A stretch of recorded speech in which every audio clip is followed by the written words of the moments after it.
Big thanks to Mariette van Velden Art. Mariette van Velden is a South African artist who has a keen interest in education. Welcome to Thuma Mina Teaching. This is your third grade 8 lesson on the mineral revolution. You'll remember the first two lessons we discussed European influence in South Africa, but what we didn't discuss is the big African kingdoms that suffered in the process. We're going to discuss three African kingdoms that lost their independence and a lot of land during this time.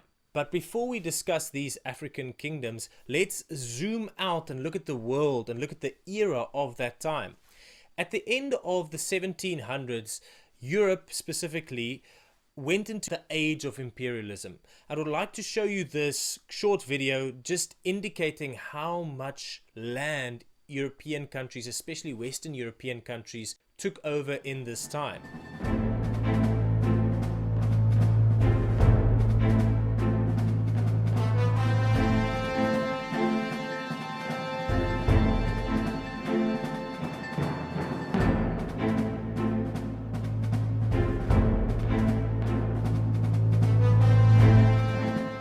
Conquering another country always came at the cost of warfare.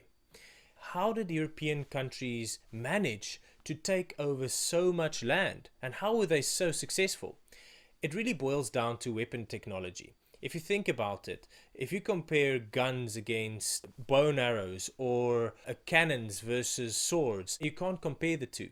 In this lesson, we are specifically going to look at three big African kingdoms that lost their independence during this expansion period. The Xhosa Kingdom, the Pedi Kingdom, and the Zulu Kingdom. Let's start with the Xhosa Kingdom. The Xhosas fought many wars during this era. They fought 9 wars over the span of 100 years. The first war was in 1779 and the last war was in 1879. That marks precisely 100 years. Many of these wars revolved around the stealing of cattle from both parties.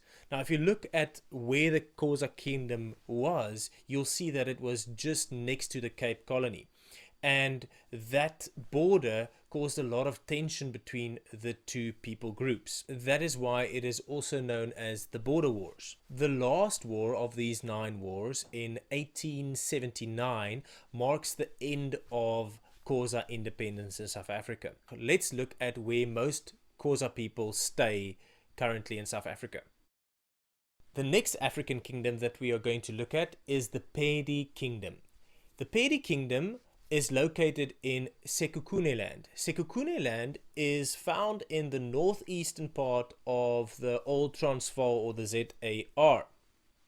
Sekhukhune land is named after the last independent king of the Pedi Kingdom, Sekhukhune. Sekhukhune was a very successful king for the Bapedis and was feared among many people. The Boers tried to take over the Pedi Kingdom 3 times and failed 3 times.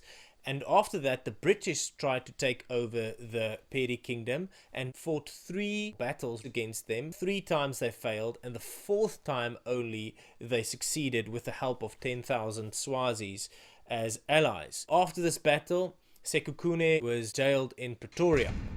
This marked the end of the Pedi Kingdom, or their independence rather. A couple of years after the defeat of the Bapedis, King Sekhukhune was taken back to his defeated kingdom.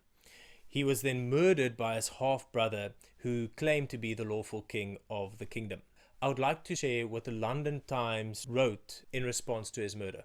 We hear this morning from Durban of the death of one of the bravest of our former enemies, the chief Sekhukhune.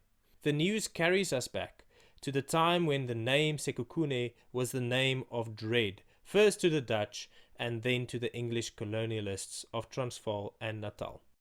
In that article, when they talk about the Dutch, that refers to the Voortrekkers or the Boers. They use these terms interchangeably.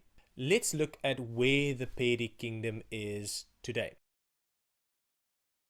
The third African kingdom that we are going to look at is the Zulu Kingdom.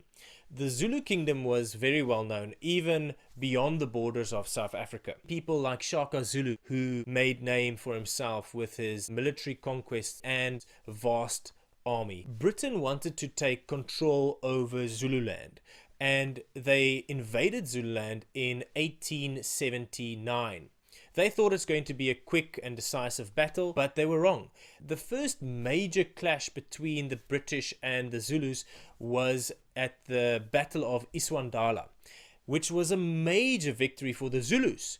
The Zulus, being inferior in terms of their weapon technology, completely overwhelmed the British. With such a defeat, the British hit back with a strong force and defeated the Zulus at the Battle of Ulundi a couple months later. The king at that time, King Setshwayo, he was the last independent king of the Zulus, and he was taken to Cape Town and imprisoned there, and then afterwards taken to London. Let's look at where most Zulu-speaking people are today. The key word for today is the word annexed. Annexed refers to the process of taking over people's territories. Usually this happens through warfare. This marks the end of our third lesson. Please complete the test in the description below, and then we'll see each other next time. Our dream here at Thuma Mina Teaching is to produce quality CAPS-aligned lessons and to distribute them free of charge to whoever needs them. Learners, we hope that this resource can help you with preparation and revision, and teachers, we hope that this can be a useful tool in your classroom. If anyone would like to partner with us in this endeavor, there are 3 ways that you can help. Firstly, help us to spread the resource so that more people can use it. Secondly, the production and editing is quite expensive, so if you have the capacity, please consider donating to our BackaBuddy site in the description below. Lastly, if you're a business, your contribution could mean a lot to many learners. If your business chooses to sponsor a lesson, we would like to acknowledge you as the donor of that lesson at the beginning of the sponsored lesson. Thuma Mina Teaching is a non-profit company, and we are committed to make these lessons available free of charge.